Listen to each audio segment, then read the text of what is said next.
நினைத்து முறை வழியே நின்னுபால் சோர நனைத்தில்லம் சேராக்கும் நற்செல்வன் தங்காய் பனித்தலை வீழனின் வாசல் கடை பத்தி சினத்தினால் தென்னிலங்கை கோமானை செத்த மனத்துக்கினியானை பாடவும் நீ வாய் திரவாய் இனித்தான் எழுந்திராய் இதென்ன பேருறக்கம் அனைத்தில்லத்தாரும் அறிந்து ஏதோ ரெம்பாவாய். ஜெகன்மாதாவான தாயார் ஸ்ரீ பூமி தேவியே பூலோகத்திலே கோதை நாச்சியாராக அவதாரம் பண்ணி சர்வேஸ்வரனான எம்பெருமானை ஜெகத் பிதாவாய் ஜெகன் நியாமகனாய்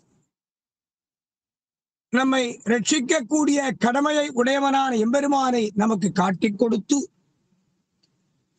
அந்த எம்பெருமானுக்கும் ஜீவாத்மாக்களை காட்டிக் கொடுத்து இவர்களை ரட்சித்து போருவது உம்முடைய கடமை என்று பெருமாளுக்கே கடமையை உணர்த்தினார். அது தாயாருடைய வாத்சல்யம். ஆழ்வார்கள் பதின்மர் மதுரகவிகள் தேவுமற்றறியேன் குருகூர் நம்பி என்று நம்மாழ்வாரையே பரம்பொருளாக பற்றினவர். ஆக 11 பேர். இந்த 11 பேரை காட்டிலும் சாட்சாத் பூமி தாயார், ஜெகன்மாதாவான தாயார், கருணையே வடிவான தாயார். அந்த தாயாருடைய பரம கருணையாலே பகவானுக்கும் இந்த ஜீவாத்மாக்கள் மீது அபரிமிதமான பற்று ஏற்பட்டதாம். காரணம் புருஷாகார பூதை தாயார். அந்த தாயார் கனைத்து இளம் கற்றருமை கண்ணுக்கு இறங்கி நினைத்து முலை வழியே நின்னுபால் சோர நினைத்தில்லம் சேராக்கும் நற்செல்வன் தங்காய் என்று ஒரு பெண் பிள்ளையை அழைக்கிறார்கள். திருவாய்ப்பாடி மக்களுக்கு பசுக்களும் கூட்டம் கூட்டமாக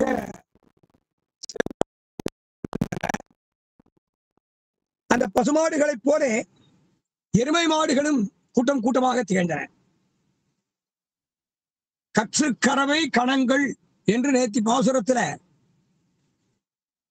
பாசுரத்தில் கற்று கறவை கணங்கள், கணங்கள்னா கூட்டம், கறவை கணங்கள். இந்த இடையனுக்கு 100 மாடு இருக்கு அல்லது 200 மாடு இருக்குன்னு எண்ண முடியாதாம். ஒரு கூட்டம் அப்படின்னு சொல்லுவா. அந்த கூட்டத்துல எத்தனை மாடு இருக்குன்னு அவளுக்கு தெரியாது. 1000 பசுக்கள், கற்று கறவை கணங்கள் பல பல கணங்கள், பல கூட்டங்கள். அப்படி பல கூட்டங்களை, கூட்டமான பசுக்களை தமக்கு செல்வமாக உடையவர்கள் யாதவர்கள். அந்த கோசம்ரட்சணம் பண்ணின காரணத்தினாலேதான் சர்வேஸ்வரன் அந்த ஜாதியிலே தானும் ஒரு இடையனாக எதுகுலத்து பிள்ளையாய் அவதாரம் பண்ணினான். அந்த பசுக்களை போலே எருமை மாடுகளும் கூட்டம் கூட்டமா இருந்தான். கனைத்து இளம் கற்றெருமை.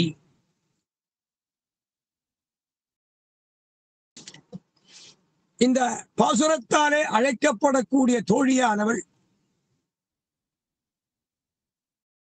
நற்செல்வன் தங்காய். அழகான லட்சணமுடைய, சௌந்தரியமுடைய, மிகுந்த செல்வமுடைய, ஆளுமை உடைய ஒரு சகோதரனை படைத்தவள் இந்த தோழி. நற்செல்வன்.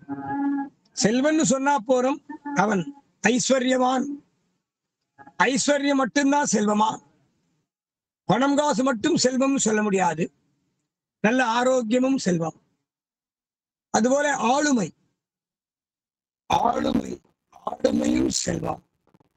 நிர்வாகக்கூடிய திறமை, லீடர்ஷிப் சொல்றாலும் அந்த ஆளுமையும்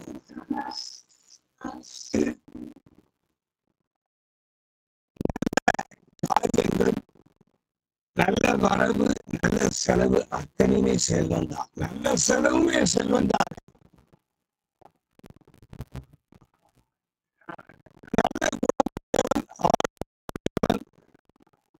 சௌந்தரியமுடையவன் ஒரு தோழன். அவனுடைய சகோதரியாக விளங்கக்கூடிய தந்தாய். செல்வன் என்றால் பகவத் கைங்கரியமான செல்வம். நமக்கு நிலையான சொத்து பகவத் கைங்கரியம். எம்பெருமானிடத்திலே போய் எனக்கு அதை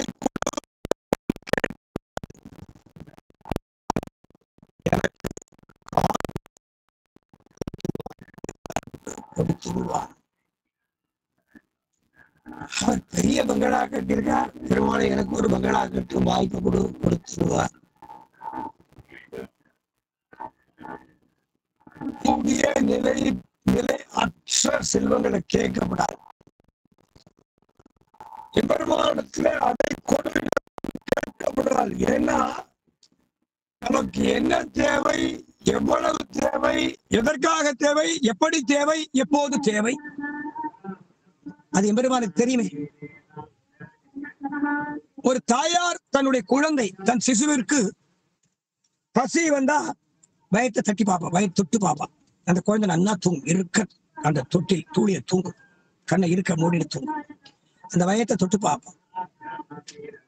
தொட்டு பார்த்தாலே தாயாருக்கு தெரியும் இந்த குழந்தைக்கு பசி இருக்கு. உடனே தாய்ப்பால் கொடுப்பார்.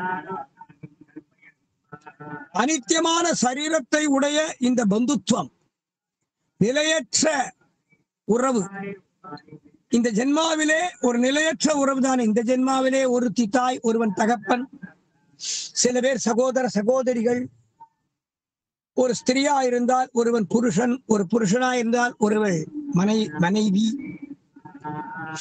இப்படி பந்துக்கள். போன பிறவில போன ஜென்மால அவா யாரோ நாம யாரோ. ஸ்ரீ வைஷ்ணவர்களுக்கு மறு ஜென்மா கிடையாது. பஞ்சசம்ஸ்காரம் பண்ணி கொண்டவர்களுக்கு எந்த ஜாதி எந்த மதமாக இருந்தால் பஞ்சசம்ஸ்காரம் பண்ணிக் கொள்வார்களே. ஆனால் அவர்கள் தொண்டர் குலத்தை சார்ந்தவர்கள், பாகவதோத்தவர்கள், பகவானை காட்டிலும் ஒரு ஸ்தானம் உயர்ந்தவன். அப்ப அவளுக்கு புனர்ஜென்மா கிடையாது. யாரொருவர் ராமானுஜ தாசராக தப்த சம்ஸ்காரம், புண்ட சம்ஸ்காரம், தாசிய நாம சம்ஸ்காரம், மந்திரோபதேசம், யாக சம்ஸ்காரம் ஆகிய 5 விதமான சம்ஸ்காரங்களை ஆச்சாரியன் மூலமாக பெற்றுக் கொள்கிறார்களோ அவர்களுக்கு மறுஜென்மாவே கிடையாது.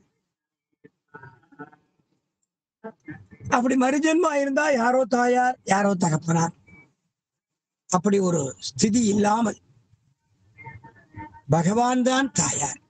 போன ஜென்மாவிலேயும் அவன்தான் தாயார், இந்த ஜென்மாவிலேயும் அவன்தான் தாயார், அடுத்த ஜென்மாவிலேயும் ஜென்மா ஒன்று இருக்குமே. ஆனால் அவன்தான் தாயார், அவன்தான் தகப்பனார். உண்டனோடு உற்றோமே ஆவோம் அந்த உறவு. ஏன்னா சகல ஜீவாத்மாக்களையும் சிருஷ்டி பண்ணினவனான சிருஷ்டி கர்த்தாவுக்கு காரணகர்த்தா எம்பெருமான் தன்னால், தன் ஆக்ஞையாலே, தன் இச்சையாலே, தன் உத்தரவாலே படைக்கப்பட்ட ஜீவாத்மாக்களுக்குள்ளே அந்தர்யாமியாக அந்தராத்மாவாக அந்த பரபிரம்மம் இருப்பதாலே அவனை விட்டு பிரிக்க முடியாது. சொத்துக்கள், நாம் எல்லோரும் சொத்துக்கள். இந்த சரீரத்திற்கு என்ன பெருமை அப்படின்னு கேட்டா, கை இருக்கு, கைகள் இருக்கு, கால்கள் இருக்கின்றன, வாய் இருக்கு, காதுகள் இருக்கு. ஆனால் எம்பெருமானால் கொடுக்கப்பட்டுள்ள இந்த சரீரத்தாலும், அதாவது இந்த அவயவங்களாலும், ஆத்மாவாலும், ஞானத்தாலும், மற்ற ஏனைய செல்வங்களாலும் அந்த எம்பெருமானுக்கே கைங்கரியம் பண்ணணும். பெருமாள்கிட்ட அதை கூட இது கூட கேட்கப்படாது. ஆனா ஒரு விஷயத்தை கேட்காம இருக்கக்கூடாது. அதை கொடு பெருமாளை, இதை கொடு பெருமாளை, அனித்தியமான பொருட்கள் கொடுத்துருவான். எம்பெருமானிடத்திலே அதை கொடு இதை கொடுன்னு கேட்கப்படாது. ஒரு வஸ்துவை கேட்காமல் இருக்கப்படாது. காதுகள் இருக்கு, காதுகள் எதற்காக பெருமாள் கொடுத்திருக்கான்? செவிக்கு இன்பமாவதும் செங்கண்மால் நாமம். கண்களை பகவான் எதுக்கு கொடுத்திருக்கான்? தக்க ஞான கண்களாலே கண்டு தருபவனே பகவானையும் அவன் அடியார்களையும் சேவிப்பதற்காக கண்கள். வாய், இந்த வாய் எது கொடுத்திருக்கான்? வாயினால் நமோ நாரணா என்று மத்தகத்திலே கைகளை கூப்பி வாயால பாடணும். நடமினோ நமர்களுடைய கால்கள் எதுக்காக கொடுத்துருக்காங்க? திவ்ய கஷேத்திர யாத்திரை பண்றதுக்காக. கைகளால் ஆற தொழுது. அப்படி அவயவங்கள் அனைத்தும் பகவத் கைங்கரியத்திற்காகவே பயன்படும்படி அந்த பகவான்கிட்ட பிரார்த்திக்கிறேன்.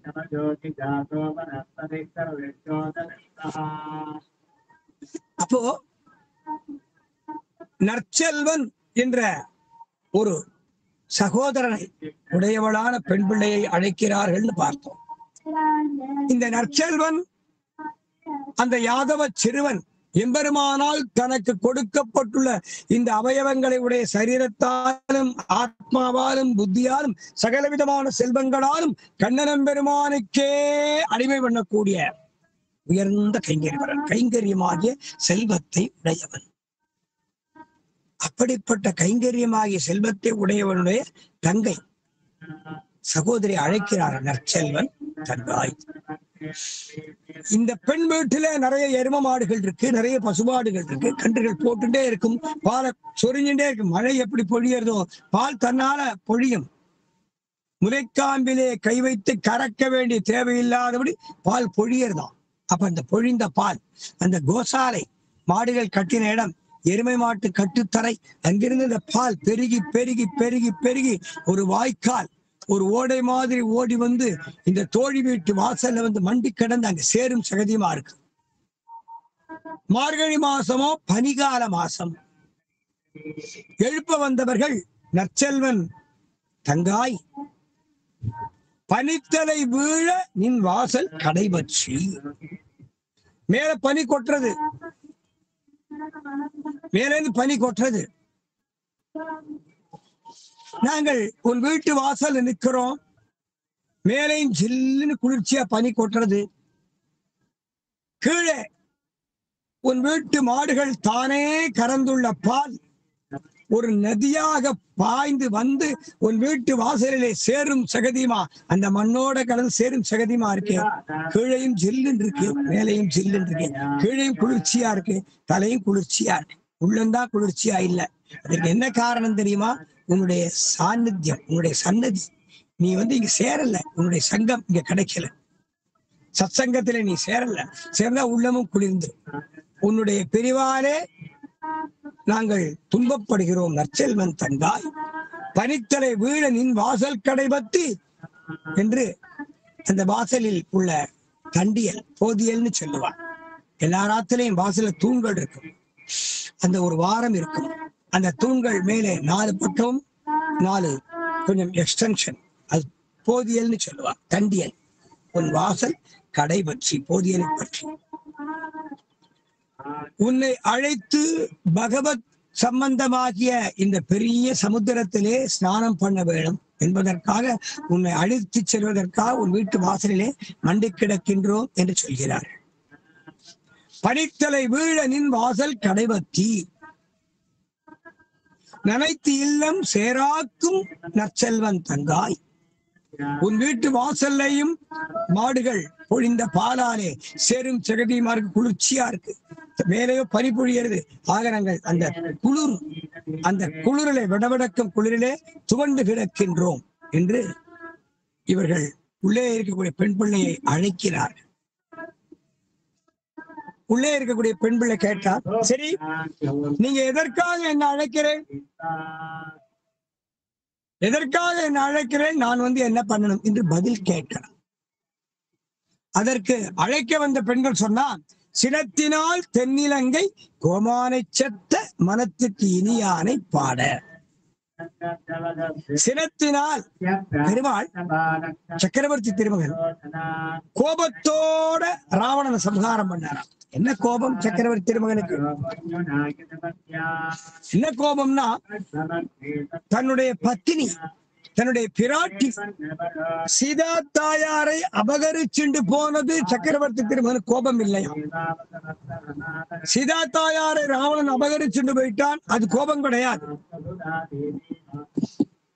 தன்னுடைய அந்தரங்க பக்தன் திருவடி திருவடி ஸ்ரீராம பாதுகை என்று அழைக்கப்படக்கூடிய ராமதாசன் சிறிய திருவடி, அந்த சிறிய திருவடியாகிய பாகவதோத்தவன் வாழ நெருப்பு வச்சுட்டானே ராகவன், அந்த ராவணன் மன்னிக்க வேண்டும். அந்த சிறிய திருவடியாகிய வானரம் ஹனுமான் வாழ நெருப்பு வச்சுட்டான் அந்த ராவணன். அதனால ராகவனுக்கு கோபம் உண்டு. சினத்தினால் தென்னிலங்கை கோமானை சற்ற. சீதா தாயாரை அவன் அபகரிச்சுட்டு போனான். அது வருத்தமா இருந்தது. தன்னுடைய பக்தன், தன்னுடைய தாசன் பரம பாகவதோத்தவனை போலே சதா சர்வ காலமும் ராம கைங்கரியத்திலேயே ஈடுபட்ட அனுமான் சிறிய திருவடி, அந்த சிறிய திருவடி வாழ நெருப்பு வச்சுட்டானே, என் பக்தனை இவன் தீங்கு பண்ணிட்டானே, என் பக்தனுக்கு தீங்கு பண்ணிட்டானே. சிறிய திருவடியுடைய வாழ நெருப்பு வச்சு அந்த சிறிய திருவடியாகிய ஹனுமானுக்கு ஒரு தீங்கை, ஒரு துக்கத்தை, ஒரு வலியை உண்டு பண்ணிட்டான் இந்த ராகவன் என்று பெருமாள் கோபமா. ஆக பிராட்டியிடத்திலே பண்ணின அபச்சாரத்திற்கு பெருமாள் கோபப்படல, தன் பக்தனிடத்திலே பண்ண தோஷத்திற்கு பெருமாள் கோபப்பட்டார். சினத்தினால் தென் இலங்கை கோமானை சற்ற மனத்துக்கினியானை. ஆண்டாள் நாச்சியாருக்கு இஷ்டம் கண்ணனிடத்திலே, ஆண்டாள் நாச்சியாருக்கு பிரியம் கிருஷ்ண பரமாத்மாவிடத்திலே, ஆண்டாள் நாச்சியாருடைய எண்ணம் பூரா கிருஷ்ணாவதாரத்திலே. ஆனால் சக்கரவர்த்தி திருமகனை மனத்துக்கு இனியான்னு மங்களாசாசனம் என்றார். சினத்தினால் தென்னிலங்கை கோமானை சத்த மனத்துக்கு இனியானை.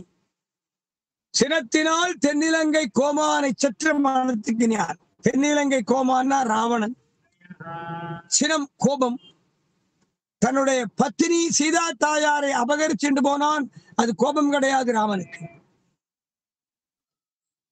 தன்னுடைய பக்தன் ஹனுமான் வாலில நெருப்பு வச்சது கோபம். அதனால பக்தாளுக்கு யாராவது தீங்கு பண்ணினால் பகவானுக்கு பொறுக்காது. எம்பெருமானிடத்துல அபச்சாரப்படலாம், பெருமாளை வெய்யலாம், திட்டலாம், பெருமாள் கோவிச்சுக்க மாட்டான். அதுக்காக பெருமாளை வெய்ங்கோன்னு சொல்லல. பெருமாளை வசைபாடு வாழ பெருமாள் கோவிச்சுக்க மாட்டான். போறான், அவனுக்கு தெரிஞ்ச லட்சணம் அவதான் விடுவார். பாகவதானிடத்திலே தோஷப்பட்டவர்களை பெருமாள் ஒரு காலம் மன்னிக்க மாட்டான்.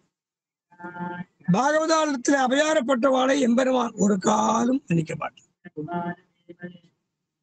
அப்படிப்பட்ட எம்பெருமான் சக்கரவர்த்தி திருமான் சினத்தினால் தென்னிலங்கை கோமானை சற்ற மனத்துக்கு இனியானை. மனத்துக்கு இனியானைங்கிற பதம் கிருஷ்ணனிடத்திலே அபரிமிதமான ஈடுபாடுடைய தாயார் ராமனை மனத்துக்கு இனியான்னு சொன்னான். ஏன்னாக்க தன்னுடைய பர்த்தா ரங்கநாதன் தனக்கு கிடைப்பதற்கு முக்கிய காரணம் சக்கரவர்த்தி திருமகன். சினத்தினால் தென்னிலங்கை கோமானை சத்த மனத்துக்கு இனியான். மனத்துக்கு இனியவன் ராமன். தன்னுடைய பர்த்தா தனக்கு நாயகனான ரங்கநாதனை திருவாராதனம் பண்ணினார்.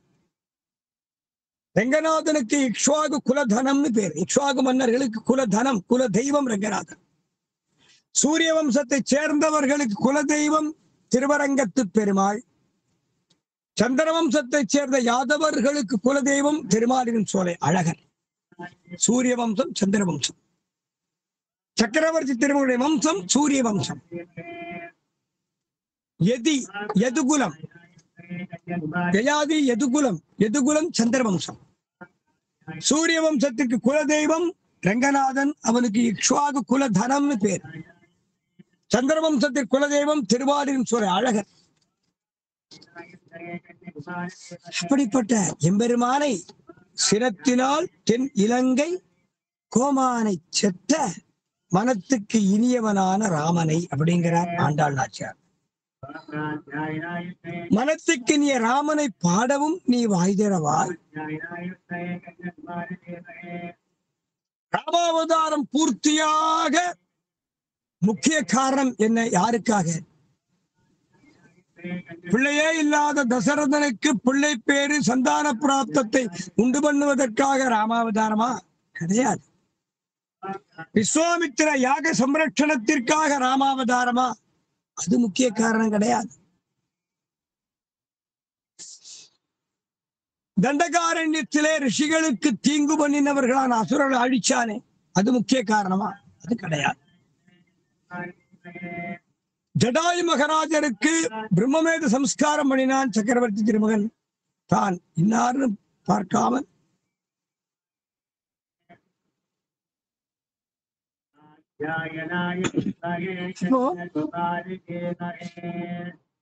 ராவண சம்ஹாரம் முக்கிய காரணமா? அதுவும் கிடையாது.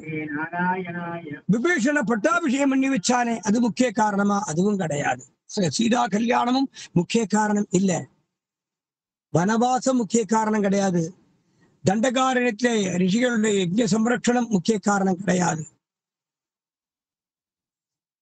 பெரிய ஜடாயு, பெரிய உடையார் என்று அழைக்கப்படக்கூடிய ஜடாயு மகாராஜருக்கு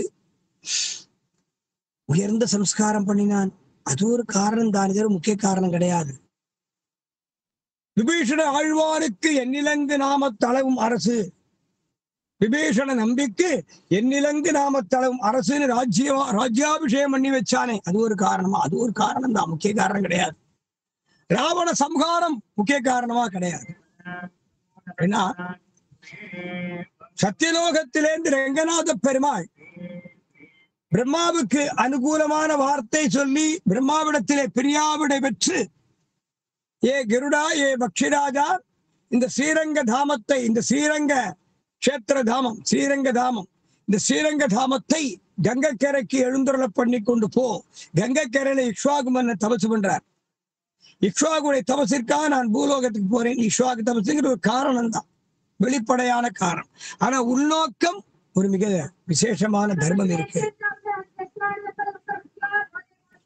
அதனால இந்த ரங்கதாமத்தை கங்கை கரைக்கு உன் சிரசிலே வச்சு எழுந்தருள பண்ணி கொண்டு செல் என்று பெருமாள் ஆக்ஞை பண்ண, பெரிய திருவடியாகிய கருடன் சிரசிலே அந்த ரங்கதாமத்தை எழுந்தருள பண்ணி கொண்டு கங்கை கரைக்கு வந்தார். இக்ஷ்வாகு மன்னர் எங்க தபசு பண்றாரோ அந்த இடத்துல கடுமையான தபசு பண்ணினான் இக்ஷ்வாகு மன்னன். குலகுரு வசிஷ்டர் சொல்படி கங்கைக்கரைக்கு ரங்கதாமம் ஸ்ரீரங்கநாதன் அந்த பிரணவாகார விமானத்தோடு எழுந்திருந்தார். காவேரி விரஜா சேயம் வைகுண்டம் ரங்கமந்திரம் சவாசுதேவோ ரங்கேசகா பிரத்யக்ஷம் பரமம்பலம். விமானம் பிரணவாகாரம் வேதசிருங்கம் மகாத்புதம் ஸ்ரீரங்க சாயி பகவான் பிரணவார்த்த பிரகாசம்.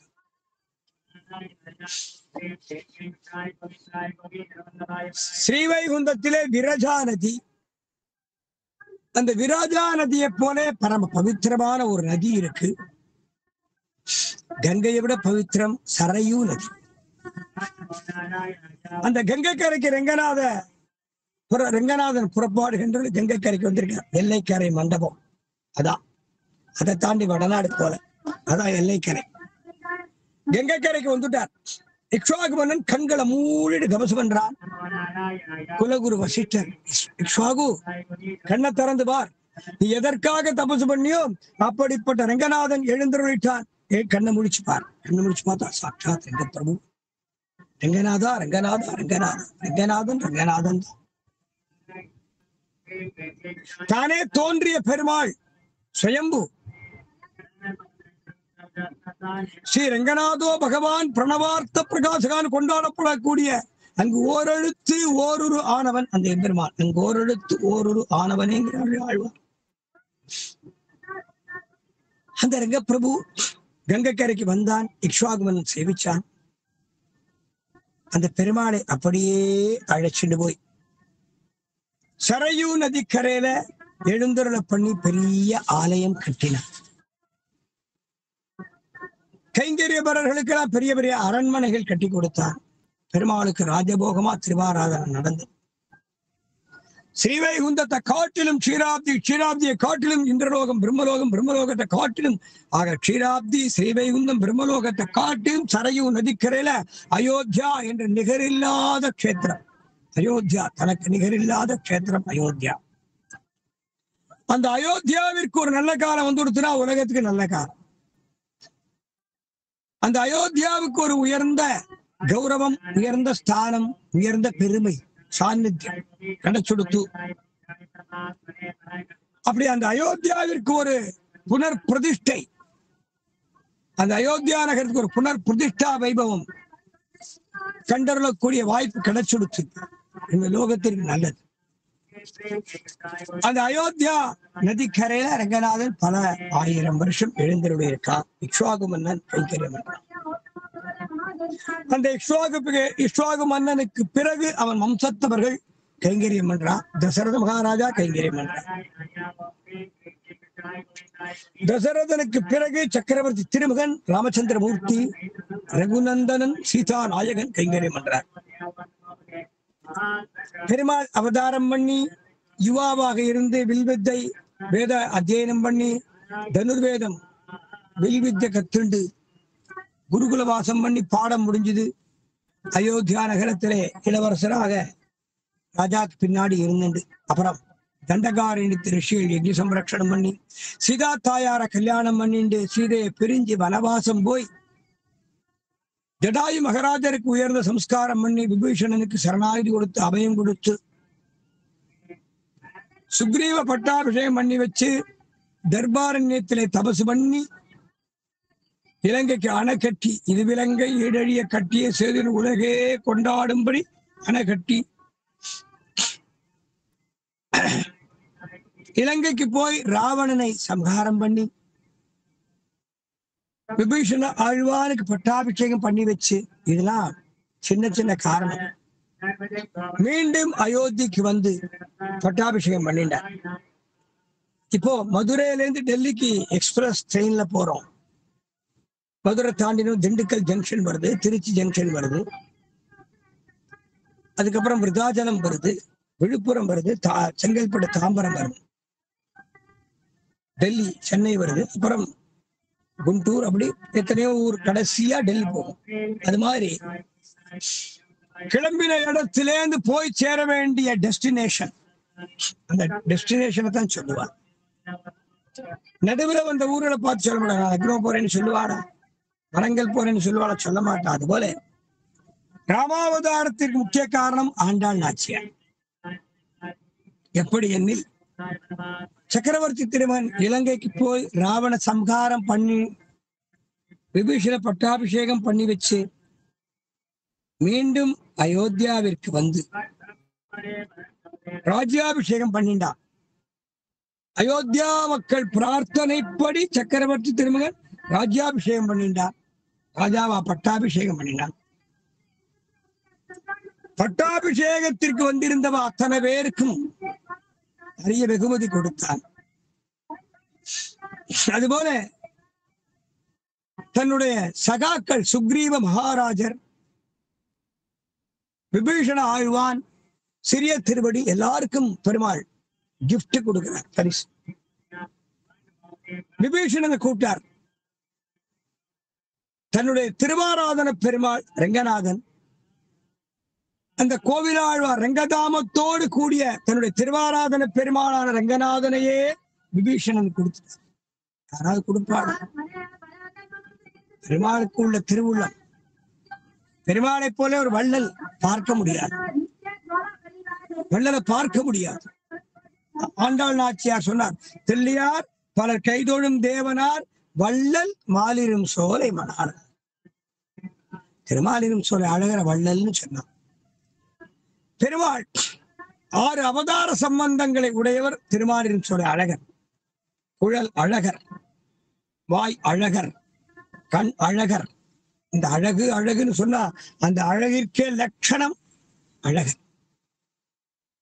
6 அவதார சம்பந்தங்களை உடையவர் அழகர். அதுபோல சக்கரவர்த்தி திருமகன் ரங்கதாமம், அந்த ஸ்ரீரங்கதாமத்தோடு கூடின அந்த கோவிலாழ்வார்னு செல்வா தன்னுடைய திருவாராதன பெருமாளையே விபீஷன் கொடுத்தார். விபீஷண ஆழ்வானாச்சு. லக்ஷ்மணனிடத்திலே இளைய பெருமாளிடத்திலே எவ்வளவு பிரியம் சக்கரவர்த்தி திருமகனுக்கு உண்டோ அதை காட்டிலும் பிரியம் பரதாழ்வானிடத்திலே.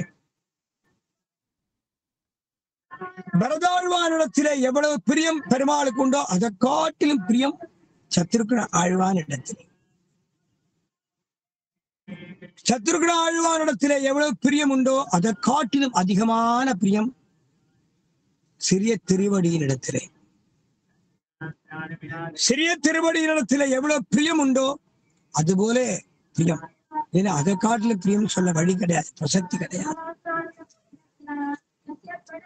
ஏன்னா சக்கரவர்த்தி திருமகனும் பெருமாள் தான், ரங்கநாதனும் பெருமாள் தான். சக்கரவர்த்தி திருமகனாகிய பெருமாள் தன்னையே திருவடிக்கு கொடுத்தான். தன்னுடைய திருவாராதன பெருமாள் ரங்கநாதனை விபீஷண ஆழ்வானுக்கு கொடுத்தான். சக்கரவர்த்தி திருமகன் சிறிய திருவடியின் இடத்துல எவ்வளவு பிரியம் வச்சிருந்தாரோ அதுபோல சம அந்தஸ்துடைய பிரியத்தை விபீஷண ஆழ்வானிடத்துல வச்சிருந்தார். என்ன ஒரு பெருமை, என்ன பெருமை, அதுக்கு என்ன காரணம்? என்ன காரணம்?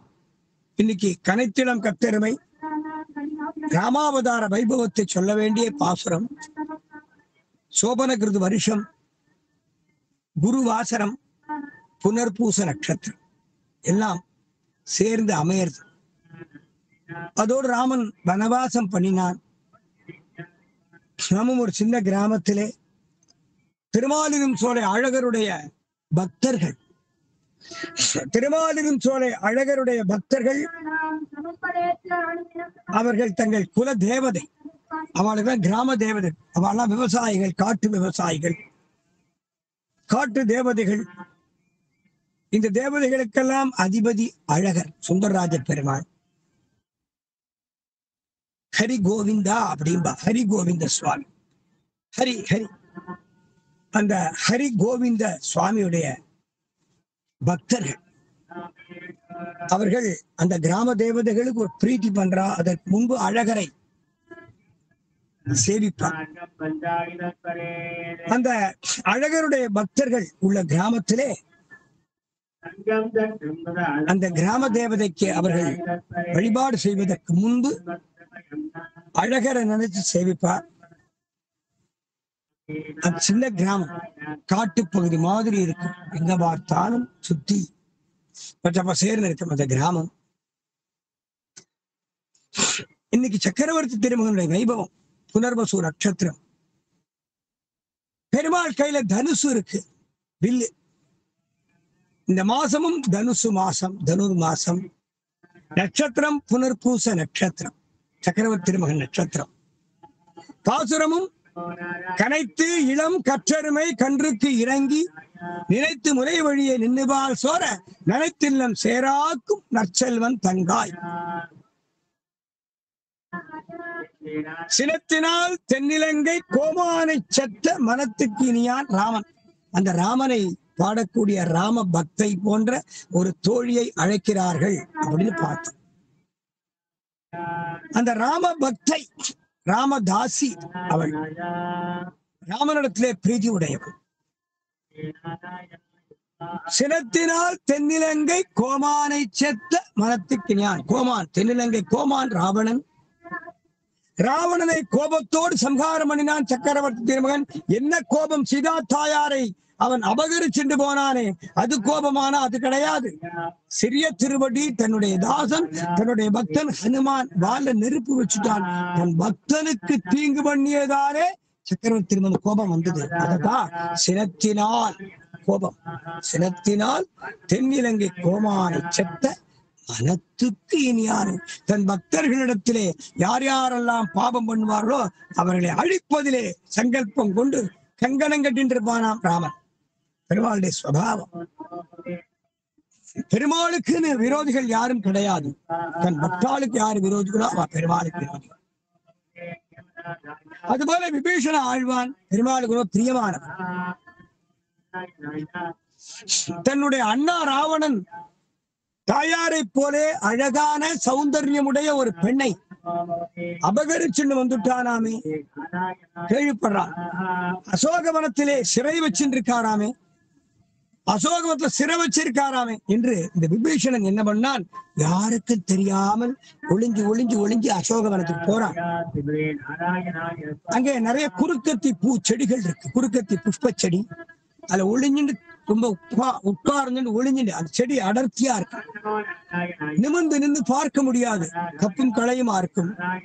அந்த செடிக்கு கீழே கொடை மாதிரி இருக்கும், 2-3 அடி உயரத்துக்குள்ளே ஒரு கொடை மாதிரி. அதுக்கு மேல செடி படர்ந்து இருக்கு. குட்டை மரம், படர்ந்து விரியக்கூடிய குட்டை மரம். அப்போ இந்த விபீஷண ஆழ்வான் மறைஞ்சு மறைஞ்சு ஒளிஞ்சு ஒளிஞ்சு போய் அந்த குறுக்கத்தி புஷ்ப செடிக்கு கீழே நின்னுண்டு அப்படி பாக்குறான், ஒளிஞ்சு பாக்குறான். அண்ணா தாயாரை போலே சௌந்தரியமுடைய ஒரு தேவதை ஒரு பெண்ணை கடத்தின்னு வந்துட்டானாமே, அபகரிச்சுன்னு வந்துட்டானே அப்படி பாக்குறான். ரொம்ப உட்கார்ந்து ஒளிஞ்சு குனிஞ்சு பார்க்கிறான். அங்கே அசோகவனத்திலே ஒரு பெரிய பாறை மேல சீதா தாயார் நின்று இருக்கா. அப்படி குனிஞ்சுட்டே பார்த்தவனுக்கு சீதா தாயாருடைய 2 பாதங்களும் தரிசனமாயின. 2 பாதங்களை சேவிச்சான். நிமிர்ந்து பார்த்தான். ராவணன் முகத்தை பார்த்தான். முக அழகிலே ஆசைப்பட்டு பேராசைப்பட்டு அனர்த்தப்பட்டு போனான். சீதா தாயார் முகத்தை பார்த்து சேவிக்க வேண்டி இருக்க, இவ்வளவு அழகா இருக்காளே, இவளை மனைவியாக அடைந்தே தீர்வு என்று காம வசப்பட்டான், பேராசைப்பட்டான், அழிந்து மாண்டான். இங்கே தாயாரை போலே மகாலட்சுமியை போலே சௌந்தர்யம் மிகுந்த ஒரு பெண்ணை அண்ணா அபகரிச்சு வந்துட்டானாமே. ரொம்ப அழகா இருப்பாளாமே. அவள் யார் என்று அறிந்து கொள்வதற்காக ஒளிஞ்சு மறைஞ்சு வந்து இப்படி குனிஞ்சு பார்க்கிறான். அந்த செடிக்கு அடியில உட்கார்ந்து பார்த்தா ஒரு பாறை மேல தாயார் நிற்கிறார். அப்படி விபீஷணன் பார்க்கும் போது இவனுடைய பார்வையும் ஒரு பாறை மேலே தாயார் நின்று கொண்டிருக்க, தாயார் சீதா தாயார் திருவடியும் சமஸ்தானத்தில் இருந்தார். அந்த திருவடிகளை பார்த்தாடா, இந்த பாதகமலங்களை பார்த்தால் சாட்சாத் தாயார் மகாலட்சுமியின் திருவடிகளை போல இருக்கு, பிராட்டியின் திருவடிகளை போல இருக்கு. இந்த பாதங்களுடைய அழகு, இந்த பாதங்களுடைய ஒரு பெரிய கண்ணியம், இந்த பாதங்களுடைய வனப்பு, இந்த பாதங்களை சேவிச்ச மாத்திரத்திலே இவள் சாட்சாத் மகாலட்சுமி பிராட்டியாச்சு. தாயாருக்கு தான் இத்தனை அழகான பாதங்கள். இவன் கையெடுத்து சேவிக்கிறான். சேவிச்ச மாத்திரத்துல அந்த பாதங்கள் சீதா தாயார் பாதங்கள் உன்னை ரட்சித்தேன்னு சொல்லிடுச்சு. எப்படி திருவிக்கிரமாவதாரம் பண்ணினான் எம்பெருமான், வாமனனாக வந்தான். மகாபலியிடத்திலே 3 அடி மண் தானம் கேட்டான். என்னுடைய பாதத்தால் நானே அளந்து கொள்ளும்படி 3 அடி மண் கொடு, 3 அடி மண் கொடுன்னு மட்டும் கேட்கல. என்னுடைய பாதத்தால 3 அடி மண் கொடுன்னு கேட்கல. என்னுடைய பாதத்தால் நானே அளந்து கொள்ளும்படி 3 அடி மண் கொடுன்னு கேட்டான். 3 அடி மண் கொடுன்னு கேட்டா மகாபலி ஒரு ஸ்கேல் எடுத்து அளந்து கொடுத்துடுவான். என்னுடைய பாதத்தால 3 அடி மண் கொடுன்னு கேட்டா மகாபலி அந்த வாமனன் திருவடி பாதத்தை இருக்க பிடிச்சிடுவான். இருக்க பிடிச்சு அளக்க ஆரம்பிப்பான். பெருமாள் பாதத்தை பிடிச்சாச்சுன்னா பெருமாள் தோத்து போயிடுவான். மகாபலிக்கு பெருமாள் கொடுக்க இருந்த பெரிய வெகுமதி கிடைக்காம போயிருக்கும். என் பாதத்தை நீ தொடப்படாது, என்னுடைய பாதத்தால் நானே அளந்து கொள்ளும்படி 3 அடி மண் கொடுன்னு கேட்டான். பெருமாள் தப்பிச்சார். மகாபலிக்கு பெரிய கிஃப்ட் கிடைச்சு. நான் தானம் கொடுப்பேன் என்று சங்கல்பம் பண்ணிட்டான். சுக்கராச்சாரியார் ஓடி வரார். மகாபலி கொடுக்காதே கொடுக்காதே கொடுக்காதே. இந்த பிரம்மச்சாரிய பார்த்தா எனக்கு ஏதோ மாதிரி தோன்றது. 4 அசுரர்களை அனுப்பிச்சே பாத பிரச்சாரம் பண்ணி அந்த யாகசாலை மண்டபத்துடைய முகத்வாரத்திலே இந்த முகப்பிலே இவனுக்கு பாதங்களை அலம்பி பாத பூஜை பண்ணி முறைப்படி ஓரொரு பிராமணர்களையும் முனிவர்களையும் ரிஷிகளையும் அந்த கிரகவாசல் அந்த துவாரத்திலே பாதங்களை அலம்பி உரிய பூஜை பண்ணி அவள் அழைச்சிட்டு வரணும். 4 அசுரர்களை அனுப்பிச்சேன். அவ பாதங்கள்ல தீர்த்தம் சேர்த்தா, பாத பிரச்சாரம் பண்ணி பாதங்களை புஷ்பம் சேர்த்தா, தூபதீபம் கொடுத்து அவருக்கு மரியாதை பண்ணி மாலை போட்டு அழைச்சிருந்தா. அந்த ஸ்ரீபாத தீர்த்தத்தை தலையில தெளிச்சுட்டா. போன போனா ராட்சசனா போனா. ஸ்ரீபாத தீர்த்தத்தை சில தெளிச்சுட்டு திரும்பி வரும்போது ராட்சச பயபுரம் தேவர்களை காட்டிலும் திருமுக மண்டலத்தை தேஜஸோட வரானே. அசுரக்கடை போயிடுச்சு. தேவேந்திரனை காட்டிலும் பிரகாசமா இருக்கான். அப்போ வந்திருக்கக்கூடிய இந்த பிரம்மச்சாரி, வாமனனாக வந்திருக்கக்கூடிய பிரம்மச்சாரி பெரிய மகான போல தெரியுது. அவன் திருவடி தீர்த்தம் இவர்கள் அசுரத்தன்மையை போக்கெடுத்து, அசுரக்கலையை போக்கெடுத்து, தேவகலையை காட்டிலும் சாட்சாத் பிரகாசமான தேவேந்திரனை காட்டிலும் பிரகாசமான திருமுக மண்டலத்தை உடையவர்களாக திகழ்ந்து திரும்பி வருகிறார்கள். அதனால இவனை பார்த்தா பெரிய தபஸ்வி, இவனை பார்த்தா பிரம்மா மாதிரி தெரியுது, ஆனா பிரம்மனும் இல்லை. மகேஸ்வரனை போல தெரியுது, மகேஸ்வரனும் இல்லை. இந்திரனை போல தெரியுது, ஆனா இந்திரன் இல்லை. யட்சனை போல தெரியுது, யட்சன் கிடையாது. கந்தர்வனை போல தெரியுது, கந்தர்வன் கிடையாது. பிராமணனை போல தெரியுது, இவன் பிராமணனும் கிடையாது, மனுஷனும் கிடையாது. மனுஷனும் இல்லை, தேவனும் இல்லை, யட்சனும் இல்லை, கந்தர்வனும் இல்லை, இந்திரனும் இல்லை, ருத்ரனும் இல்லை, சிவனும் இல்லை, இல்லை இல்லைன்னு சொன்னான். அதனாலே இவனுக்கு தானம் கொடுக்காதே. என்று தடுத்தான் சுக்கராச்சாரி. இருந்தால் நான் வாக்தானம் பண்ணிட்டேன், கொடுக்கத்தான் செய்வேன், கமண்டலத்திலோட தீர்த்தத்தால் தார வார்த்தான். இந்த சுக்கராச்சாரியார் அந்த துவாரத்தை, அந்த கெண்டியுடைய துவாரம் அதுக்குள்ளே வண்டா போய் அடைச்சுண்டா, தீர்த்தம் விழல, கொஞ்சம் தாமசம் பண்ணுவோம். உடனே அந்த வாமனனாக அந்த பிரம்மச்சாரி தன் விரலிலே அணிந்திருந்த பவித்திரம், தர்ப்பப்புல் பவித்திரம், அந்த ரெட்டைப்புல் பவித்திரத்தாலே அந்த துவாரத்தை, அந்த அடைச்சின்ற அடப்பு, அந்த அடப்பை சுத்தி பண்ணணும், சோதனை பண்றதுக்காக அந்த தர்ப்பத்தை கெண்டி துவாரத்திலே விட்டார். அந்த தர்ப்பம் 2 புல்லும் உள்ளுக்குள்ளே வண்டாக போய் அடைச்சின்ற சுக்கராச்சாரிய கண்களை கெடுத்திருக்கு. பெண்கட்டு போய் சுக்கராச்சாரியார் தன் சுய உருவத்தோட தொப்புனு கீழே விழுந்தார். விழுந்து சுக்கராச்சாரியாருடைய 2 பாதங்களும் எங்க வாமனன் நிற்கிறான வாமனன் பக்கத்துல விழுந்து பெருமாளை பார்த்து காலை நீட்டின்னு இருந்தார். சிரசு அந்த வாமனன் அணிஞ்சின்னு வந்தான பாதரட்சை, மரத்தால் ஆன பாதரட்சை, பாதரட்சை பக்கத்துல விழுந்துருச்சு. அந்த பாதரட்சை உன்னை ரட்சித்தேன்னு ஆசீர்வாதம் பண்ணிடுச்சு. எம்பெருமானை காட்டிலும் அவனுடைய திருவடிகளுக்கு தயை ஜாஸ்தி. திருவடிகளை காட்டிலும் அந்த திருவடிகளை தாங்கக்கூடிய பாதரட்சைகளுக்கு தயை ஜாஸ்தி. சென்றால் குடையாம், இருந்தால் சிம்மாசனமாம், நின்றால் மரவடியாம், நீழ்கடலில் என்னும் புனையாம், மணி விளக்காம், பூம்பட்டாம், புல்குமலையாம், திருமால்க்கு அரவுன்னு கொண்டாடினாலே அந்த பாம்பு தானே, ஆதிசேஷன் தானே அந்த பாதுகை, பாதுகை ஆதிசேஷன் தானே பாதுகை, ஆதிசேஷன் தானே பெருமாளுக்கு கொடை, ஆதிசேஷன் தானே சிம்மாசனம், அந்த ஆதிசேஷன் தான் இளைய பெருமாள், அந்த ஆதிசேஷன் தான் பலராமன், அந்த ஆதிசேஷன் தான் எம்பெருமானார், அந்த ஆதிசேஷன் தான் சுவாமி மணவாள மாமுனிகள். ஆதிசேஷாம்சம் பெரிய ஜீயன். அப்போ அந்த ஆதிசேஷனுக்கு என்ன குணம்? சதா சர்வ காலமும் எம்பெருமானை ஒத்த குணம், எம்பெருமானுக்கு அனுகூலமான குணம், எம்பெருமானுக்கு அனுகுணமான குணம். எம்பெருமான் எப்படி எப்படியெல்லாம் தன் பக்தாத்மாக்களை ரட்சிப்பானோ அதை விட பன்மடங்கு, பல கோடி மடங்கு தயை உடையவன் ஆதிசேஷன். அந்த ஆதிசேஷன் தான் பாதுகையா இருக்கான். உன்னை ரட்சித்தேன் என்று சுக்கராச்சாரியார் அனுகிரகம் பண்ணார். அந்த எம்பெருமானை காட்டிலும் தயை உடையவள் தாயார். அவளுக்கு தயான்னு பேரு. எம்பெருமானுக்கு ஹரின்னு பேரு. ஹரி என்றால் சர்வேஸ்வரனான எம்பெருமான். தயா என்றால் அவருடைய தர்மபத்தினி, பிராட்டியான தாயார், தயையே வடிவானவள் தாயார். தயா என்றால் தாயார், ஹரி என்றால் எம்பெருமான். ஹரி தயா, ஹரி தயா, ஹரி தயா ஹிருதயா, ஹரி தயா ஹரிதயா ஹிருதயான்னு வருது. அப்போ இந்த தயாதான் காரணம். அந்த தயையே வடிவானவள் அந்த பூமி தாயாரின் அம்சமான சீதா தாயார். அந்த குறுக்கத்தி புஷ்ப செடிக்கு கீழே குனிஞ்சு நின்று அப்படி பணிஞ்சு பார்க்கிறான், கை அப்படி வச்சுட்டு பார்க்கிறான். ஒரு பெரிய பாறை மீது தாயார் எழுந்தருளி இருக்கார், நிற்கிறார். குனிஞ்சு நின்று பார்த்தவனுக்கு சீதா தாயாருடைய தாமரை மலரை போன்ற 2 பாத கமலங்கள் சேவை சாதித்தன. திருவடியை பார்த்தானோ இல்லையோ சேவிச்சான். ஆனா இந்த பாத கமலங்களை பார்த்தா சாட்சாத் பிராட்டியுடைய பாதமாச்சே, சாட்சாத் பிராட்டியின் பாதமாச்சே. படிக்கோல வாழ்நடுங்கள் மாமலராய் செவி படிக்கோலம் கண்டகளால் பண்ணார், அடிக்கோலை ஞானத்தால் இன்னும் நலம் புரிந்து தென்களோ கோலத்தால் இல்லை நித்திய அனபாயினியாச்சே தாயார். அகலையில்லேன் இறையும் என்று அலமேல் மங்கை உரைமாறுவா என்று ஆழ்வார் கொண்டாடினபடி பெருமாளை விட்டு பிரியாதபடாச்சே. அடியேனை ரட்சிப்பதற்காக தாங்கள் இங்க எழுந்தருள் இருக்கிறார். எங்க அண்ணா ஒரு தாயாரை போன்ற ஒரு பெண்ணை கடத்தின்னு வந்துட்டான்னு கேள்விப்பட்டேன். ஆனால் அப்படி அல்ல, அடியேனுக்கு இந்த திருவடிகளை தரிசனம் கொடுப்பதற்காக தாயார் வந்திருக்கார். ஏன்னா பாகவதால் எல்லா விஷயங்களையும் தனக்கு அனுகூலமா எடுத்துவா, லோகக்ஷேமார்த்தமா எடுத்துவா.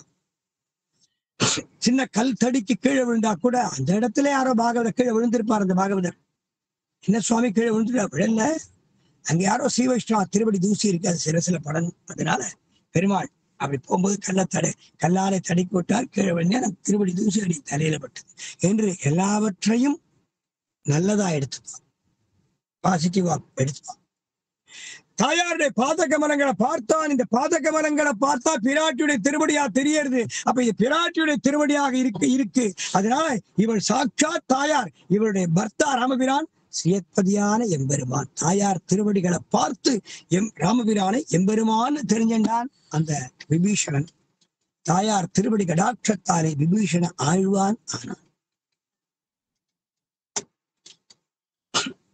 ராவணனுக்கு புத்தி சொல்றான், அண்ணா நீ தூக்கின்னு வந்திருக்கிய யார் தெரியுமா? சாட்சாத் தாயார். அவளை கொண்டு போய் விட்டுடும். அந்த தாயாரை ராமனிடத்திலே கொண்டு போய் விட்டு நீ பண்ணின அபச்சாரத்துக்கு அவர் திருவடிகளிலே விழுந்து மன்னிப்பு கேள். ராமனுடைய திருவடி பெருமாள் திருவடி, அவன் சாட்சாத் எம்பெருமான் ஸ்ரீயத்பதி. பெருமாளையும் பிராட்டியும் பிரிக்கப்படாது ஸ்ரீயத்பதி.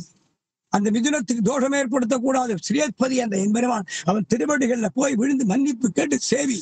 உனக்கும் வாழ்வு கிடைக்கும், உன்னுடைய அசுர குலத்திற்கும் வாழ்வு கிடைக்கும், நீயும் வாழ்வு பெறுவாய், உன்னால் ஆளப்படுகின்ற அசுரர் குலங்களும் வாழ்வு பெறும் என்று சொல்லி பார்த்தான். ராவணன் கேட்கல, அதட்டி பார்த்தான். ராவணன் கேட்கல, கெஞ்சி பார்த்தான், குஞ்சி பார்த்தான். ராவணன் கேட்கவே இல்லை. விபீஷணன் கோபம் வந்துருத்து. ஏ மூடனே ராவணா, எவ்வளவு சொல்லி கேட்க பாபத்தின் மொத்த உருவம் நீ அபச்சாரப்பட்டுட்ட. பகவானிடத்துல அபச்சாரப்பட்டா பெருமாள் கோவிச்சுக்க மாட்டார். பிராட்டிட்டு அபச்சாரப்பட்டிருக்க பாகவதன் பரம பக்தன் திருவடி சிறிய திருவடி அனுமான் வாழ நெருப்பு வச்சிருக்க பாகவத அபச்சாரப்பட்டிருக்கேன். பகவத அபச்சாரத்தை பெருமாள் மனசால நினைக்க மாட்டார், பாகவத அபச்சாரத்தை பொறுக்க மாட்டார். பாகவத அபச்சாரம் பண்ணிட்ட, இனிமேல் உன் நிழல நான் இருக்கப்படாது, அது பாவம் என்று சொல்லி ராவணனாலே கொடுக்கப்பட்ட அந்த மாளிகை சொத்துக்கள் அத்தனை அப்படி விட்டெறிஞ்சான். தனக்கு அனுகூலமாக உள்ள சகாக்கள் 4 பேர் அழைச்சின்றார். விபீஷணன் நிழல் மாதிரி தொடரக்கூடிய 4 பேர் இருப்பான். அவளோடு நேர சமுத்திரக்கரைக்கு வரான். எதிர்கரை சேதுக்கரை, திருப்புல்லானி, புல்லாரண்ய கஷேத்திரம். புல்லாரண்ய கஷேத்திரம் அங்க கையை கூப்பி நிற்கிறான். எதிர்த்தாப்புல புல்லாரண்ய கஷேத்திரம். சேதுக்கரண சக்கரவர்த்தி திருமகன் சேதுபந்தன காரணார்த்தமாக ஒரு பெரிய பாறை மீது எழுந்தருளி இருக்கார். பெருமாளுக்கு பின்னாடி பெருமாளுக்கு கைங்கரியம் பண்ணி கொடைபிடிச்சுட்டு இளைய பெருமாள் இருக்கார். பெருமாளுக்கு அருகிலே சுக்ரீவ மகாராஜர் இருக்கார், அங்கதன் இருக்கான், நலன் இருக்கான், வானர சைன்யங்கள் பூராம் இருக்கான். பெருமாள் திருவடிகளை பிடிச்சு பாத சேவை கைங்கரியம் பண்ணிட்டு சிறிய திருவடி இருக்கான். இப்படி எல்லாரும் இருக்கான். அப்ப அந்த திருவை கையை கூப்பிடுற, ராமா நின் திருவடியே தஞ்சம், நின் திருவடியே தஞ்சம் சரணாகதி பண்றான். விபீஷணன் சரணாகதி பண்றான். ராவணன் தம்பி விபீஷணன் புத்தி சொல்லி பார்த்தான், கெஞ்சி பார்த்தான், கொஞ்சி பார்த்தான், அதட்டி பார்த்தான், கேட்கல. இனிமேல் உன்னுடைய சொத்து, உன்னுடைய சொந்தம் அத்துணை பாவ சொத்து என்று கொண்ட வெண்டில் மக்கள் உற்றார் சுற்றத்தவர் பிறரும் என்று சொல்றாள். உன்னால் கொடுக்கப்பட்ட சொத்துக்கள் எதுவும் எனக்கு அவசியம் கிடையாது என்று எல்லா சொத்துக்களையும் தியாஜ்யம் பண்ணி அந்தரத்திலே வந்து தோன்றினான். அந்தரிட்சகத ஸ்ரீமான், சொத்துக்களை பூரா இழந்து வந்தவன ஸ்ரீமான் அப்படிங்கிறார். என்ன செல்வம், எப்படி அவன் ஸ்ரீமான் ஆனான் என்றால் சர்வேஸ்வரனான எம்பெருமானுடைய திருவடிகளை சரணாகதி பண்ணான். அந்த திருவடிகளை சரணாகதி பண்ணுவதற்கு புருஷாகாரமாக திகழ்ந்தது சீதா தாயாருடைய திருவடி. இந்த திருவடி சேவதான ஸ்ரீபாத தரிசனம் விபீஷணனுக்கு இத்தகைய ஸ்தானத்தை கொடுக்கிறது. இவ்வளவு ஞானத்தை கொடுத்திருக்கு, இவ்வளவு பெருமையை கொடுத்திருக்கு. சக்கரவர்த்தி திருவன் பார்க்கிறார். சுக்ரீவ மகாராஜரை கேட்கிறார், மகாராஜரே, யாரோ ஒருத்தன் அந்தரத்திலே சமுத்திரத்துக்கு மேல எதிர்கரைக்கு தாண்டி வந்து கையை கூப்பிட்டு நம்ம இடத்துல சரணாகதி கேட்கிறானே, அவனை சுத்தி ஒரு 4 பேர் இருக்காளே, அவன் யார் என்று கேட்கிறார். சுக்ரீவ மகாராஜர் பார்க்கிறார். ஹே பிரபு, அந்தரத்திலே வந்து நிற்கக்கூடியவன், நம்மிடத்திலே சரணாகதி கேட்கக்கூடியவன், எந்த கொடிய ராவணன் நமக்கு விரோதியோ, எந்த ராவணன் பிராட்டி அபகாரம் பண்ணினானோ அப்படிப்பட்ட மகா பாபியான ராவணனுடைய தம்பி விபீஷணன். அந்த விபீஷணன் சகாக்கள் 4 பேர் வந்திருக்கான். பிரபு, ஒரு உத்தரவு கொடுங்கோ, ஒரு அடியில அந்த விபீஷணனை கணக்க முடிச்சுடுறேன், கொன்னுப்படுறேன். எந்த மகா பாவி துரோகி கொடியவன் ராவணனோ அவன் தம்பி இவன், ஒரே அடியில் அவன் கொன்னுப்படுறேன் என்று சுக்ரீவ மகாராஜர் சொன்னார். ராமபிரான் கேட்டார், அவன் கையை கூப்பிட்டு அபயம் கேட்கிறானே, அவன் சரணாகதி ஏற்றுக்கலாமா? இளைய பெருமாளை கேட்கிறார். லட்சுமணா, சுக்ரீவன் சொன்னாரே, சுக்ரீவ மகாராஜர் சொல்றார், நம்மிடத்திலே சரணாகதி கேட்டு வந்தவன் விபீஷணன், ராவணன் தம்பின்னு சொன்னாரு. அந்த ராவணனுடைய தம்பி விபீஷன் அபயம் கேட்கிறானே, அவனுக்கு அபயம் கொடுக்கலாமா?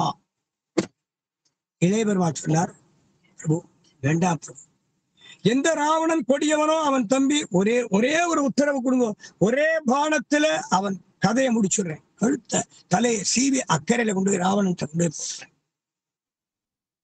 சுக்ரீவ மகாராஜரே விபீஷன் சரணாகதி பண்றானே, அவன் சரணாகதி ஏத்துக்கலாமான்னு பெருமாள் கேட்க, சுக்ரீவ மகாராஜர் ஒரே அடி அவனை கொண்டு போடுறேன், அவனுடைய சரணாகதி ஏத்துக்கப்படாது, அவனை அங்கீகரிக்கப்படாதுன்னு சொன்னார்.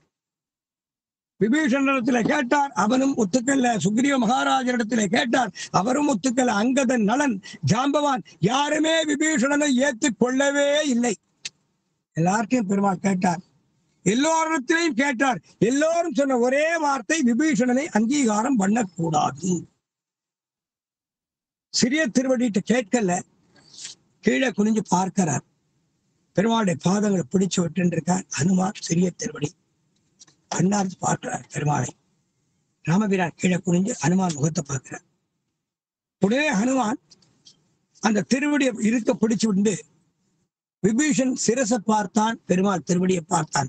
விபீஷணன் சிரசை பார்த்தான், பெருமாள் திருவடியை பார்த்தான். ஒரே ஒரு ஆவர்த்தி விபீஷன் சிரசை பார்த்தான், பெருமாள் திருவடியை பார்த்தான், சேவிச்சான். அப்புறம் பாத சேவை பண்ண ஆரம்பிச்சிட்டான். சக்கரவர்த்தி திருமகன் எழுந்திருந்தார். விபீஷணன் சரணாகதியை ஏற்றுக்கொண்டோம், விபீஷணனை அங்கீகரித்தோம் என்று அனுகிரகம் பண்ணிட்டார். இளைய பெருமாளிடத்திலே கேட்டார், விபீஷணனை ஏத்துக்கலாமா? கூடாதுன்னார். சுக்ரீவ மகாராஜர் கூடாதுன்னார். அங்கதன் கூடாதுன்னு, நலன் கூடாது. எல்லோருமே 99 பேரும் விபீஷணனை ஏற்றுக்க கொள்ள கூடாதுன்ட்டார்.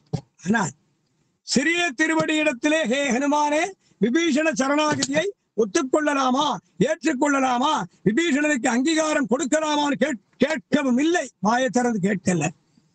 ஹனுமான் முகத்தை பார்த்தார். ஹனுமான் விபீஷன் சிரசை பார்த்தார், பெருமாள் திருவடியை பார்த்தார். ஒரே ஒரு ஆவர்த்தி, பிரபு, இந்த திருவடி எப்பேற்பட்ட பாபியாக இருந்தாலும், பஞ்சமா பாதகம் பண்ணினவனாக இருந்தாலும், அவன் சரணாகதி என்று வந்துவிட்டானேயானால் அவனை ரட்சிக்கக்கூடிய கடமை உடைய திருவடி. அதனால தேவரீர் விபீஷணனை அங்கீகரிக்க வேண்டும் என்று தன் முகத்தாலே காட்டினார். பெருமாள் எழுந்திருந்தார், விபீஷணனை அங்கீகரித்தோம். எல்லாருக்கும் ஆச்சரியம்.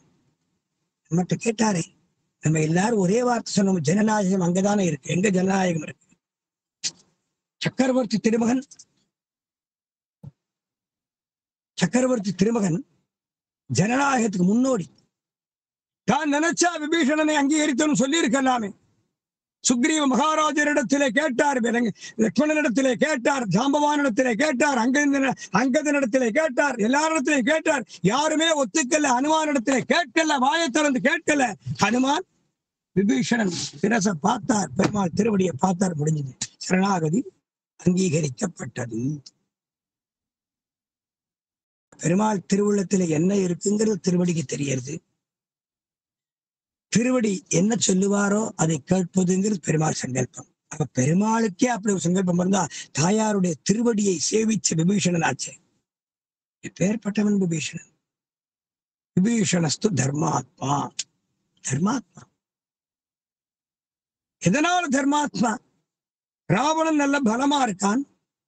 பலசாலியான ராவணன் சக்கரவர்த்தியாக ஆட்சி பண்ணிருக்கான். அந்த ஆட்சி பண்ணக்கூடிய ராவணன் சபையில போய் தைரியமாக, நீ பண்ணது தப்பு, தாயாரை இங்க கடத்தின்னு வந்திருக்கே, கவர்ந்துன்னு வந்திருக்கே, நீ செய் தப்பு என்று தர்மத்தை உறக்க சொன்னான். தர்மத்தை உலகே அதிரும்படி தர்மத்தை தைரியமா சொன்னான். தர்மத்தை தைரியமா சொல்லணும், அதுதான முக்கியம். அந்த தர்மத்தை செய்தான். தாயாரை சேவிச்சான். தாயார் திருவடியை பார்த்த மாத்திரத்திலே இவள் பிராட்டி, அதனால் இத்தகைய திருவடியை உடைய சீதா தாயார் பிராட்டி என்ற காரணம் என்பதாலே இவளுடைய பர்த்தா சாட்சாத் சியத்பரி. தாயார் திருவடியை பார்த்து பெருமாள் இன்னார்னு கண்டுபிடிச்சிருந்தானே, அவன்தான பரமாத்மா, அவன்தான தர்மாத்மா, அவன்தான தர்மாத்மா. விபீஷணஸ்து தர்மாத்மான்னு சொன்னான். எப்பேற்பட்ட பெருமை விபீஷணனுக்கு, எப்பேற்பட்ட பெருமை விபீஷணனுக்கு.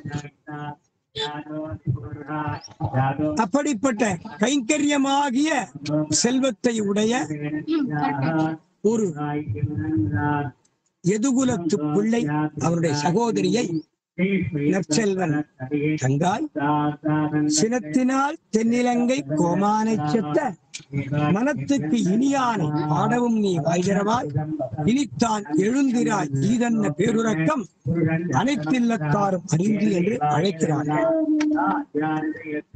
பெருமாள் சேதுபந்தனம் பண்ணார். சேது அணை கற்றார். பெருமாளுக்கு பொறுக்கல. விபீஷன் ராமன் சக்கரவர்த்தி பக்கத்துல இருக்கார். அந்த சேது சமுத்திர கரையில பெருமாள் உலாவின் இருக்கார். ஒரு நல்ல நாள் வந்தது. பெருமாள் தான் எழுந்தருளி இருந்த பாறை அதான சிம்மாசனம். காட்டில எது சிம்மாசனம்? கீழே ஒரு மரக்கட்டை இருந்து அதுல பெருமாள் உட்கார்ந்தா பெருமாளுக்கு அதுதான் சிம்மாசனம். ஒரு மண்மேடு இருக்கு, ஒரு மண்மேடு இருக்கு, அந்த மேட்டுல பெருமாள் உட்கார்றார், அதுதான் அவனுக்கு சிம்மாசனம். கடல் கரையில ஒரு கல்லு இருக்கு, பாறாங்கல்லு. அந்த பாறாங்கல்ல பெருமாள் உட்கார்ந்து இருக்கார், அதுதான் அவனுக்கு சிம்மாசனம். பெருமாள் எழுந்திருந்தார். சமுத்திரக்கரை ஓரமா நிறைய நாணல் தெர்ப புல்லு, நாணல் புல்லு தெர்பை எடுத்தார். ஒரு மகுடம் மாதிரி பெருமாள் கட்டினார், ஒரு மகுடம் பண்ணினார் தர்பத்தில். விபீஷணா இங்க வான்னு அழைச்சார். தான் அமர்ந்திருந்த அந்த பாறை சிம்மாசனம், அதுதான் அவருக்கு சிம்மாசனம். அந்த கல்லு மேலே விபீஷணனை உட்கார வச்சு இந்த க்ஷணம் முதல் லங்காபுரிக்கு விபீஷணன் சக்கரவர்த்தி, லங்காபுரிக்கு சக்கரவர்த்தியாக விபீஷணனுக்கு பட்டாபிஷேகம் செய்து வைத்தோம் என்று விபீஷணனுக்கு லங்காதிபதியாக பட்டாபிஷேகம் பண்ணி வச்சார். ரொம்ப ஆச்சரியம். இன்னும் இலங்கைக்கு போகல, ராவணனோட யுத்தம் பண்ணல, ராவணனை சம்ஹாரம் பண்ணல. ராவண வதம் ஆன பிறகுதானே அந்த லங்காபுரி ராமனுக்கு சொத்தாகும். ராவணவதம் ஆகி அந்த லங்கையை கேப்சர் பண்ண பிறகுதானே பெருமாளுக்கு சொத்து. சக்கரவர்த்தி திருமகன் லங்காதிபதி ஆவான், அல்லது சக்கரவர்த்தி திருமகன் சொத்து அந்த லங்கையின் ஆகும். ஆனால் சேதுபந்தனம் பண்றதுக்கு முன்னாடி சேதுபந்தனம் பண்ண போறார், ஆனா கட்ட போறார். அப்பவே விபீஷண பட்டாபிஷேகம் பண்ணியாச்சு. ஏன்னா சகல புவனங்களுக்கும் நாயகன் ஆச்சு சர்வேஸ்வரன், சர்வலோக நாயகன் எம்பெருமான். சகல புவனங்களும் எம்பெருமானுடைய சொத்து. அதனால அந்த சொத்துக்களுக்கு சொம்முன்னு பேரு, சொங்காகி சொத்துக்களை உடையவன் ஆன காரணத்தினாலே சர்வ சுவாமி, சுவாமி எம்பெருமான். நான் மனுஷன், நான் மனுஷன், ஆத்மானம் மானுஷம் மன்னியே, அகம் மானுஷம் மன்னியேன். நான் மனுஷன், நான் மனுஷன் பெருமாள் சொல்லிட்டு இருந்தா கூட மனுஷனாக பிறந்து மனுஷனாக வாழ்ந்து மனுஷனாகவே நடந்து காட்டினார் கூட சொத்துக்களுக்கு அதிபதி பெருமாள் தான். அந்த சொத்துக்களுக்கு எஜமானன் பெருமாள். பெருமாள் பார்த்தார். இந்த க்ஷணம் விபீஷணனை லங்கா ராஜ்யத்திற்கு அதிபதி ஆக்கிறேன். விபீஷண பட்டாபிஷேகம் பண்ணி வச்சார். அந்த தர்பத்தால் ஆன மகுடத்தை விபீஷணன் கொடுத்துட்டார்.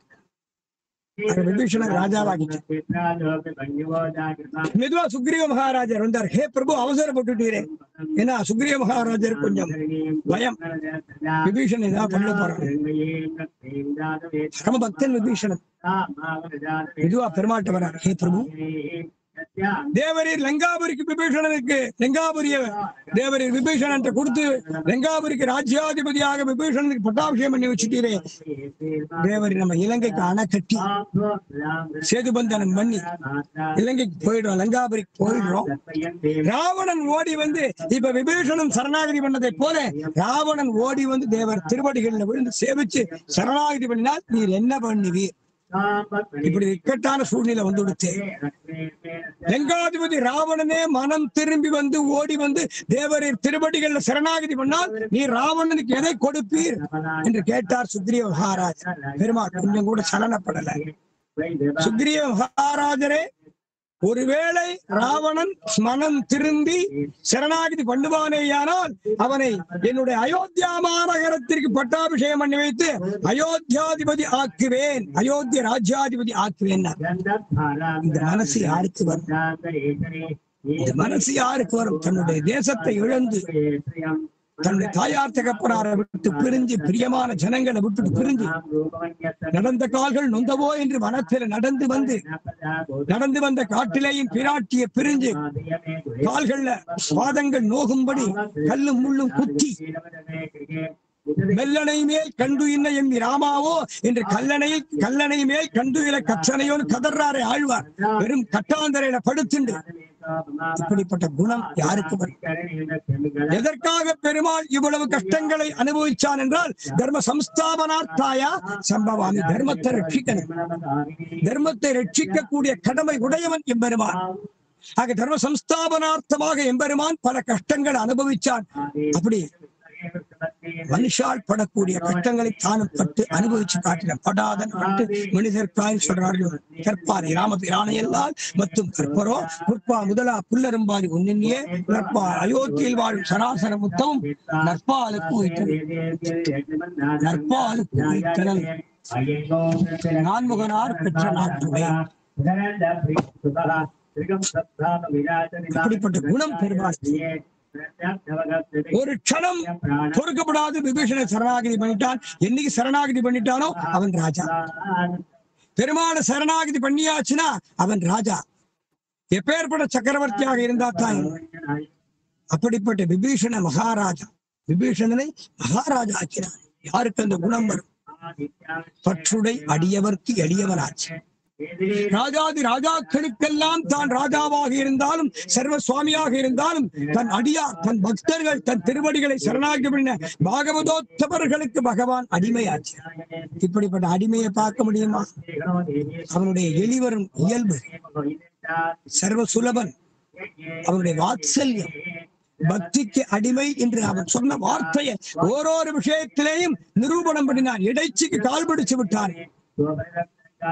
மனுஷ ஜாதிதான யாதவா, அந்த மனுஷால் யாதவ குலத்திலே பிறந்த பெண்களுக்கு இடுப்பு பிடிச்சு விட்டான், கால் பிடிச்சு விட்டான். ஏ கண்ணா, எனக்கு உடம்பு சரியில்லடா, களைப்பா இருக்கு, அந்த பசுமாடுகளை யமுனையில போய் குளிப்பாட்டி கூட்டிட்டு வா என்று ஒரு அம்மா ஏவ தலையில துண்ட கட்டி கையில கோலை வச்சு வேலி கோல் வெட்டி விளையாடு வில்லேத்தி தாலி கொழுந்தை தடங்கழித்தில் பூண்டு என்று சொல்லி கொங்கும் குழந்தையும் கோட்டியூரும் பேரும் எங்கும் திரிந்து விளையாடும் என் மகன் சங்கம் பிடிக்கும் தடக்கைக்கு தக்கனல் அங்கமுடையோதோ கோலை கொடுத்து அனுச்சாலை யசோதாமா.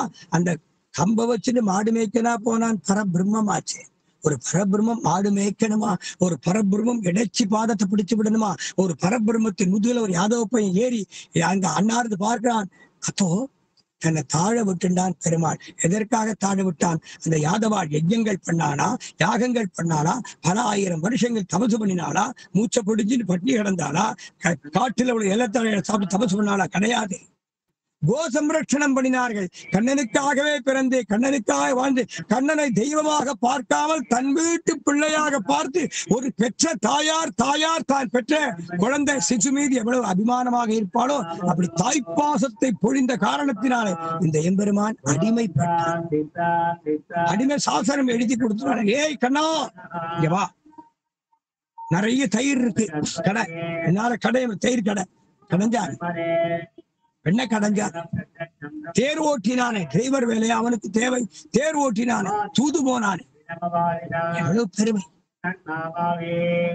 நேசமில்லாதவர்க்கும் நினையாதவர்க்கும் அறியான் வாச மலர்பொழில் சூழ் வடமாமுதுரை பிறந்தான் தேசமெல்லாம் வணங்கும் திருமாலின் சோலை நின்ற கேசவன். எப்பேற்பட்ட குணம்! அப்படிப்பட்ட எம்பெருமானை, கண்ணன் எம்பெருமானை பெறுவதற்காக அவனை தலைவனாக கொண்டு எம்பெருமானோடு சேர்ந்து இந்த வைபவத்தை அனுபவிக்க வேண்டும் என்பதற்காக ராமச்சரித்திரத்திலே ராமனிடத்திலே பிரீதி உடையவளான ஒரு பெண் பிள்ளையை சினத்தினால் பெண்ணிலங்கை கோமானை செத்த மனத்துக்கு இனியானை பாட எழுந்திருந்து வா என்று அழைக்கிறார்கள். இனித்தான் எழுந்திராய், இதென்ன பேருறக்கம் அனைத்தில்லத்தாரும் அறிந்து. நாங்கள் ராமகாதை பாடுவதை எல்லா லோகத்துல உள்ளவாளும் கேட்டுட்டார். பூலோகம் மட்டும் இல்ல, பிரம்மலோகம், இந்திரலோகம், சர்வலோகங்களிலும் உள்ளவா காதல் இந்த ராமகாதை விடர். ஏன்னா நம்ம பண்ணக்கூடிய ஒரு பகவத் வைபவம், நம்ம பேசக்கூடிய ஒரு நல்ல வார்த்தை, பகவத் குணானு சந்தானம், பகவத் குண கீர்த்தனங்கள் இங்க மட்டுமா இருக்கும்? லோகம் பூரா பரவுமே, பிரபஞ்சம் பூரா பரவுமே. எங்கேயோ ஒரு இடத்துல யஜ்ஞம் பண்றார், எங்கேயோ ஒரு பாடகர் பாடியிருப்பார், இப்போ நம்ம டவுன்லோடு பண்றோமே. அப்ப அந்த வானவெளியில அத்தனை சப்தங்களும் இருக்கு. அதை கிரகிச்சு தரத்துக்கு ஒரு மிஷின் வச்சுருக்கும், செல்போன். அதை ஆகர்ஷணம் பண்ணி கொடுக்கறது. அந்த காலத்துல மகரிஷிகள், ரிஷிகள், தபஸ்விகள் எல்லாரும் மனசால ஆகர்ஷணம் பண்ணி சொல்லுவார். அசரீரி, சரீரத்தோடு பேசினா சரீரி, சரீரம் இல்லாமல் சப்தம் மட்டும் கேட்டா அசரீரி.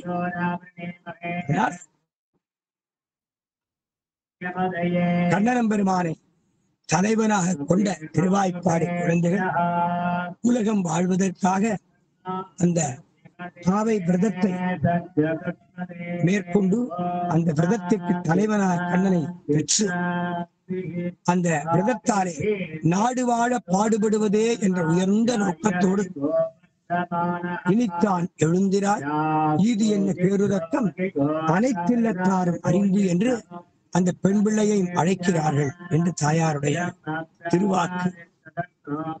அந்த தாயாருடைய திருவடித்துறை கொண்டு இத்தகைய பிராப்தத்தை அவருடைய தாயார் திருவடிகளுக்கும் ஆழ்வார் எம்பெருமானார் ஜீயர் திருவடிகளுக்கும் பல்லாண்டு பாடி பாகவதோத்தமர் திருவடிக்கும் பல்லாண்டு பாடி பூர்த்தி பண்ணுகிறேன். அடியார்கள் வாழ, அரங்கநகர் வாழ, சடகோபன் தன் தமிழ் நூல் வாழ, கடல் சூழ்ந்த மண்ணுலகம் வாழ, மணவாள மாமுனியே இன்னும் ஒரு நூற்றாண்டில் ஸ்ரீமதே ரம்யஜா மாத்திர முனீந்திராய மகாத்மனே ஸ்ரீரங்க வாசினே பூயாத் நித்யஸ்ரீ நித்யமங்கலம். ஜெய் ஸ்ரீமன் நாராயணா. ஸ்ரீமதே ராமானுஜாய நமஹ.